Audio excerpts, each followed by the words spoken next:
बच्चों, कैसे हैं आप सब। देखो बच्चों, जो लास्ट क्लास थी उसमें हमने अपना मोल कॉन्सेप्ट जो है वो कंप्लीट किया था। तो बच्चों आज की क्लास में जो है हम एम्पेरिकल फार्मूला और मॉलिक्यूलर फार्मूला जो है वो एक्सप्लेन करने में यहाँ पे जा रही हूँ। बच्चों वीडियो को ज़्यादा से ज़्यादा शेयर कीजिए। जिन बच्चों ने अभी तक चैनल को सब्सक्राइब नहीं किया है वो चैनल को सब्सक्राइब भी कर लें। ओके बच्चों, let's start empirical formula and molecular formula. There is the two formulas जो हमें देखना होगा बच्चों। ये रिलेशन हमारे लिए काफ़ी इम्पोर्टेंट है कि एम्पेरिकल फार्मूला क्या होता है। Empirical formula first one and second one is molecular formula. Clear है बच्चों। मॉलिक्यूलर फार्मूला अभी तक आपने सुना होगा, बट एम्पेरिकल फार्मूला अभी आप न्यू टर्म यहाँ पे देख रहे होंगे कि एक्चुअली में एम्पेरिकल फार्मूला क्या होता है। मॉलिक्यूलर फार्मूला तो आप सभी ने सुना ही है। जैसे मॉलिक्यूल की अगर हम बात करें, क्या H2O2 या फिर हाइड्रोजन पेरोक्साइड ले लेते हैं H2O2, ये सब हमारे क्या है, मॉलिक्यूल है। ये इसके क्या है, बिल्कुल रियल फॉर्मूले। अब जो है एम्पेरिकल फार्मूला है वो क्या होगा, तो पहले हम डिफाइन कर लेते हैं, after that some question. Okay, तो first definition is molecular formula. How can we define molecular formula. देखिए, the formula which gives the actual number of atom of various element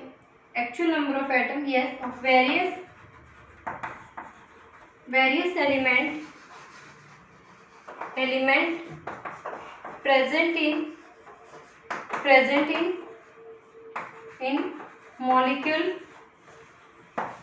of a compound। Clear. ये हमारा क्या रहेगा, actual number of atom जो है, जितने भी various elements हमारे वहाँ पे प्रेजेंट होंगे उनके एक्चुअल नंबर्स को बताएगा कौन, मॉलिक्यूलर फार्मूला। फॉर एग्जांपल हम लिख लेते हैं, जैसे कि आपने लिखा अभी, फॉर एग्जांपल हाइड्रोजन पेरोक्साइड ही हम लिखते हैं, that is H2O2। This is the actual formula. There is the two these are actual number. Okay, now empirical formula.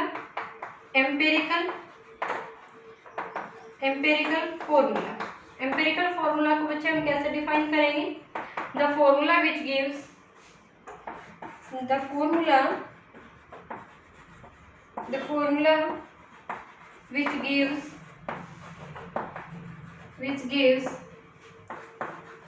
the number of atom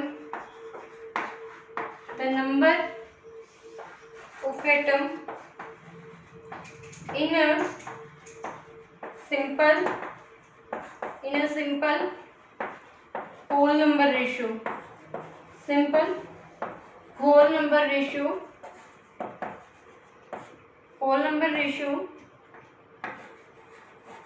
of various element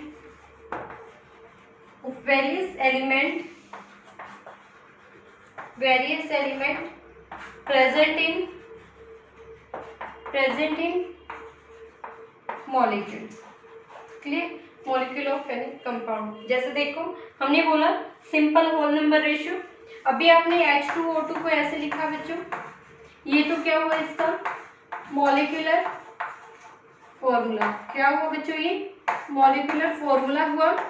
अगर हम इसी का empirical formula देखते हैं तो HO simple whole number ratio, ये कितने बनेगा, 2:2। सिंपल क्या बनेगा, 1:1। That will be empirical formula. Clear बच्चों, यानी कि जो मॉलिक्यूलर फार्मूला रहेगा वो हमारा एक्चुअल फार्मूला रहेगा। एम्पेरिकल फार्मूला जो रहेगा उसका होल नंबर रेशियो में कन्वर्ट करके तब हम उसको लिखते हैं। एक दो क्वेश्चन करके समझ आ जाएगा। देखो बच्चों, हमें एम्पेरिकल फार्मूला कैलकुलेट करने से पहले हम एम्पेरिकल फार्मूला से मॉलिक्यूलर फार्मूला में जाएंगे, बट उससे पहले आपको एक टर्म का और नॉलेज होना यहाँ पे जरूरी है, दैट इज मास परसेंटेज। जो है वो हम कैसे निकालेंगे, तो देखिए यहाँ से जो है मास परसेंटेज को हम कैसे डिफाइन करते हैं वो देख लेते हैं। मास mass of each element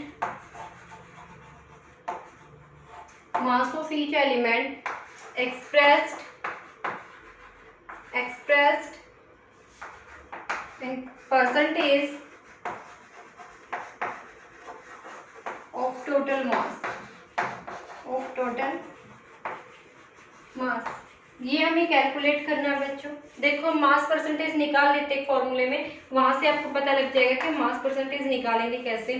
जैसे आपने लिखा Na2SO4, यहाँ पे हमें हर एक एलिमेंट का जो है मास परसेंटेज निकालना है कि इस कंपाउंड में परसेंटेज के हिसाब से कौन सा एलिमेंट कितना परसेंट है। ठीक है, इस कंप्लीट एक जो कंपाउंड आपने लिखा है इसमें जो है टोटली जो है मास के अकॉर्डिंग कौन सा एलिमेंट कितने परसेंटेज इसमें पार्टिसिपेट कर रखा है। तो देखिए हम पहले इसका टोटल मास कैलकुलेट कर लेते हैं। टोटल मास हम कैसे निकालेंगे बच्चों? There is the 2 sodium present, 1 sulphur and 4 oxygen. 1 sodium atomic mass 23, then there is the 2 sodium, 23 multiplied by 2, that is 46, 1 sulfur, its mass 32, 4 oxygen, 16 into 4, 64. Now we will add all of 46 plus 32 plus 64. Understand? So there is the total 6, 4, 10, 12. ठीक है, then 6, 3, 9, 6, 4, 10, 13 and 1, 14, 142 ग्राम मास आया हमारे पास इसका total mass. अब हम जो है sodium का परसेंटेज देख लेते हैं। परसेंटेज ऑफ सोडियम जब हम देखेंगे यहाँ पे कितनी सोडियम है, 2 सोडियम है, तो उसका जो गिवन वेट होता है वो कितना हुआ 2 × 23 बाई टोटल मास 142 × 100। ये जो आंसर आएगा इतना परसेंटेज हमारा किसका है? सोडियम का। ऐसे ही अगर हम निकालते हैं परसेंटेज ऑफ सल्फर तो कितना होगा बच्चों? 32 डिवाइडेड बाय 142 इंटू 100। ये जो परसेंटेज आएगी वो by mass of percentage present in this compound. Percentage of हम किसका निकाल लें? ऑक्सीजन का। तो ऑक्सीजन का कितना होगा? 64 डिवाइडेड बाय 142 इंटू 100। क्लियर है बच्चों? यहाँ पे हम इसका परसेंटेज देख लेंगे, तीनों का अलग अलग से परसेंटेज कैलकुलेट कर लेंगे। तो ऐसे जो आप मास परसेंटेज निकाल सकते हैं। मास परसेंटेज का मीनिंग क्या रहेगा? आई थिंक आपको क्लियर हुआ होगा। मास परसेंटेज कुछ नहीं होता, आपको जो भी गिवन कंपाउंड होता है उसको मास के अकॉर्डिंग ये देखना है कि कितना परसेंट कौन सा एलिमेंट इसके अंदर प्रेजेंट है। हमें हर एक का मास परसेंटेज वहाँ से इजिली कैलकुलेट कर पाएंगे। तो अब ये अप्लाई कैसे होगा वो देख लेते हैं। तो देखो कुछ एक के जो है हम एम्पेरिकल फॉर्मूला लिख लेते हैं। आपके पास जो मॉलिक्यूलर फॉर्मूला है, there is the molecular formula and there is the empirical formula. ठीक है, कैसे लिखते हैं देखिए। जैसे आपने बेंजीन लिखा C6H6, तो इसका जो एम्पेरिकल फॉर्मूला होगा that will be CH। Understand? Simple whole number ratio. आपने लिखा H2O2, it's empirical formula will be HO। आपने लिखा C6H12, इसका जो एम्पेरिकल फॉर्मूला रहेगा वो CH2।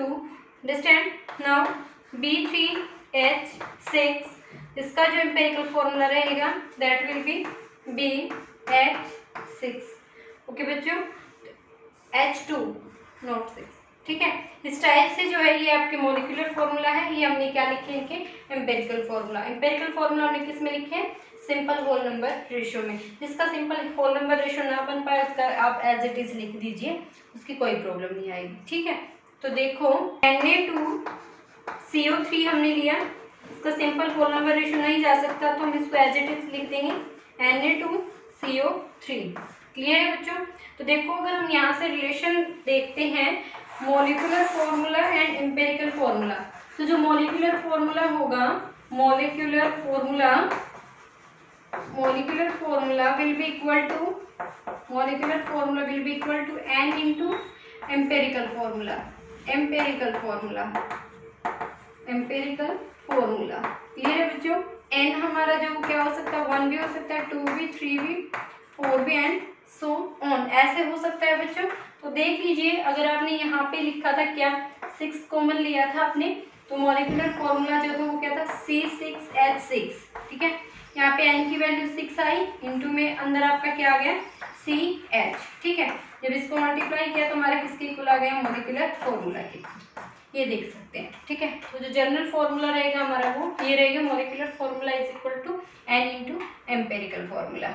देखो बच्चों, एक क्वेश्चन है हमारे पास, क्या आपको जो है मॉलिक्यूलर मास दे रखा किसी भी कंपाउंड का, तो जो मॉलिक्यूलर मास गिवन है बच्चों वो कितना दिया, molecular mass is equal to 78। ये तो आपको मोलर मास एक हिंट दिया आपको मॉलिक्यूलर फॉर्मूला जो है कैलकुलेट करने के लिए, पर नेम ऑफ जो एलिमेंट है वो यहाँ पे कौन कौन से हैं, एलिमेंट जो प्रेजेंट है बच्चों, एलिमेंट वो हमारे पास कार्बन और हाइड्रोजन, परसेंटेज 92.4 एंड 7.6।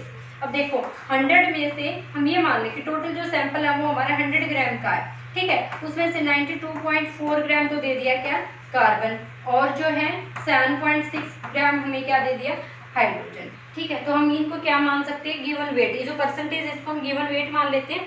तो देखिए जो परसेंटेज है हम उसको मास में मान लेते हैं यहाँ पे, तो वो कितना दिया बच्चों 92.4 और इसका कितना दिया 7.6, क्लियर है। अब इनके जो मोलर मास होते हैं वो लिख लेते हैं हम। मोलर मास कार्बन का कितना होता है बच्चों, जो एटॉमिक मास होता है इसका वो होता है 12, हाइड्रोजन का होता है 1। इनके मोल कैलकुलेट करेंगे बच्चों हम, यहाँ से स्टेप टू स्टेप देखना और समझना है। मोल निकालेंगे 92.4 बाई 12 एंड 7.6 बाई 1, इसका आंसर आई थिंक आएगा 7.7, ये आपका कितना रह जाएगा 7.6, ठीक है। अब रेशियो ऑफ मोल्स देखेंगे, रेशियो ऑफ मोल्स, तो रेशियो ऑफ मोल्स हम कैसे निकालेंगे बच्चों, यहाँ पे एक पॉइंट ध्यान देने वाला है, जो यहाँ पे मिनिमम नंबर आए ना हम उससे डिवाइड करेंगे हर एक को, ठीक है। जैसे यहाँ पे कम नंबर 7.6 है तो यहाँ पे आएगा 7.7 डिवाइडेड बाय 7.6 एंड 7.6 बाय 7.6, यानी कि कितना आ गया 1। इसको नोट कीजिए, आगे देखते हैं। तो बच्चों जो सिंपल रेशियो आई हमारे पास कार्बन और हाइड्रोजन की, कार्बन और हाइड्रोजन की जो सिंपल रेशियो आई है वो 1:1 आई है, ठीक है। हमें जो है कार्बन और हाइड्रोजन का अगर 1:1 आया तो इसका टोटल वेट देख लेते हैं। अब कार्बन 1 आई है 12 इंटू 1 प्लस हाइड्रोजन 1 आया है 1 इंटू 1, यानी कि टोटल कितना आ गया 13। तो एम्पेरिकल फॉर्मूला जो सिंपल होल नंबर रेशियो से जो आपका मास आया वो आया कितना 13 ग्राम, ठीक है। हमें तो मॉलिक्यूलर फॉर्मूला कैलकुलेट करना है बच्चों, ये तो आपका क्या आ गया empirical formula, simple whole number ratio में ये आपका निकला क्या एम्पेरिकल फॉर्मूला। अब हमें मॉलिक्यूलर मास कैलकुलेट करना है, तो देखिए जो गिवन वेट है वो कितना दे रखा है बच्चों 78, एम्पेरिकल हमें कितना निकल गया 13। हमने क्या फॉर्मूला निकाला था, molar molecular formula is equal to n into empirical formula, ये फॉर्मूला निकाला था। अब हमें n निकालना बच्चों, तो हम एम्पेरिकल फॉर्मूला से मॉलिक्यूलर फॉर्मूला को डिवाइड करेंगे। मॉलिक्यूलर फॉर्मूला मास कितना है 78, एम्पेरिकल 13, कितना है बच्चों 6, यानी कि जो फॉर्मूला रहेगा अब हम इसको क्या कर दें, n हमारे पास 6 आया तो n इंटू एम्पेरिकल फॉर्मूला ये करेंगे, n हमारा 6 है इंटू में CH, तो फॉर्मूला क्या आ जाएगा बच्चों C6 एंड H6। समझ आया, आई रिपीट अगेन, पहले जो भी आपके एलिमेंट्स होते हैं आप उनको नोट कर लेंगे, फिर उनकी जो परसेंटेज होती है वो 100 में से आप उनको ग्राम में उनका वेट मान लेंगे, वो नोट करेंगे, उनके मोलर मास नोट करेंगे, मोल में कन्वर्ट करेंगे, रेशियो ऑफ मोल्स जो निकालेंगे, जो आपका मिनिमम नंबर होगा उससे हम सभी को डिवाइड कर देंगे, रेशियो आ जाएगा। अगर आपका फिर भी फ्रैक्शन में आता है, जैसे कहीं पे 1.49 आ जाए, यानी कि 1.5 के नियर अबाउट आ गए, तो आप उसको सभी को क्या कर दो 2 से मल्टीप्लाई कर दो, क्योंकि 1.5 को आपको 3 में कन्वर्ट करना, हमें होल नंबर रेशियो चाहिए, फ्रैक्शन में नहीं चाहिए, ठीक है। तो ये 1:1 आया बच्चों, ये किस में आ गया हमारा 1:1, यानी कि एम्पेरिकल फॉर्मूला आ गया CH का, C/H 1:1। उसका एम्पेरिकल फॉर्मूला का हमने मास देखा 13 है, मॉलिक्यूलर फॉर्मूला वेट हमें दे रखा 78, एम्पेरिकल फॉर्मूला से डिवाइड किया n निकला है, n को हमने एम्पेरिकल फॉर्मूला से मल्टीप्लाई किया, हमारे पास मॉलिक्यूलर फॉर्मूला आ गया। क्लियर है बच्चों, तो देखो बच्चों ये था हमारा एम्पेरिकल फॉर्मूला और मॉलिक्यूलर फॉर्मूला के रिलेशन, इस बेस से आप अपने क्वेश्चन सभी सोल्व कर सकते हैं। फिर भी अगर आपको कोई प्रॉब्लम आती है तो मुझे कमेंट सेक्शन में जरूर बताएं, ठीक है बच्चों। तो आज की क्लास में इतना ही, मिलते हैं नेक्स्ट क्लास में। वीडियोज़ को ज़्यादा से ज़्यादा शेयर करें और लाइक जरूर करें, और फिर भी अगर आपको कोई प्रॉब्लम आ रही है वीडियोस में तो आप मुझे कमेंट सेक्शन में जरूर दें बच्चों। तो आज के लिए इतना ही, मिलते हैं नेक्स्ट क्लास में। Thank you so much.